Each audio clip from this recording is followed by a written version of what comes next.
السلام علیکم friends, Urdu for all channel میں آپ سب کو خوش آمدید۔ کہتے ہیں کہ بادشاہ چھوڑ کر درویشی اختیار کرنا بہت مشکل کام ہے، اور باتیں کرنا آسان ہے اور عمل کرنا مشکل کام ہے۔ پرانا زمانے کے بادشاہ درویشوں اور اولیاء اللہ سے عقیدت رکھتے تھے، ان سے رابطے میں رہتے تھے، بلکہ اس بات پر فخر محسوس کرتے تھے کہ ان کا تعلق اولیاء اللہ سے ہے۔ اولیاء اللہ کو مال و دولت سے کوئی غرض نہیں ہوتا تھا۔ فرینڈز، ایک بادشاہ کی بیٹی اپنے کنیزوں کے ہمراہ خانہ کعبہ کے طواف کے نیت سے آئی۔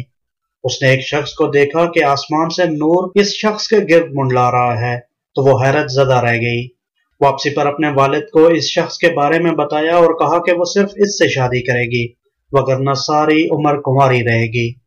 بادشاہ پریشان ہو گیا۔ فرینڈز، بادشاہ نے معلومات حاصل کی تو اسے معلوم ہوا کہ وہ حضرت غوث بہاءالدین زکریا کے بیٹے صدر الدین ہیں۔ تو وہ اپنی بیٹی کو ملتان میں حضرت غوث بہاءالحق کے پاس لایا اور اپنی خواہش ظاہر کی۔ آپ نے رضامندی کا اظہار کیا، اور آج لوگ انہیں بی بی پاک دامن کے نام سے جانتے ہیں۔ بادشاہ کو ٹھکرا کر فقیری اختیار کرنے والی بی بی پاک دامن کے بدن سے ایک لڑکا پیدا ہوا، جس کا نام شاہ رکن عالم رکھا گیا۔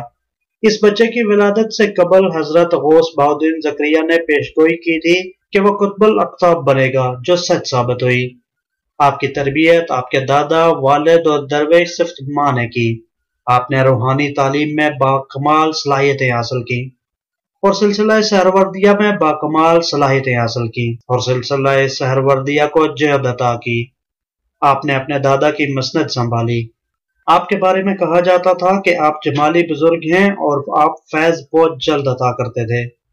آپ کو یہ شرف حاصل ہے کہ سلسلہ چشتیہ کے بزرگ خواجہ نظام الدین اولیاء کی نماز جنازہ بھی پڑھائی۔ اپنے ہم عصر کے بزرگوں سے بہت محبت رکھتے تھے۔ آپ نے اسلام کی ترویج و اشاعت میں آپ نے تاریخ ساز کردار ادا کیا۔ آپ کے فیض کا دریا ہر وقت جاری و ساری رہا اور بندگان خدا اس سے فیض یاب ہوتے رہے۔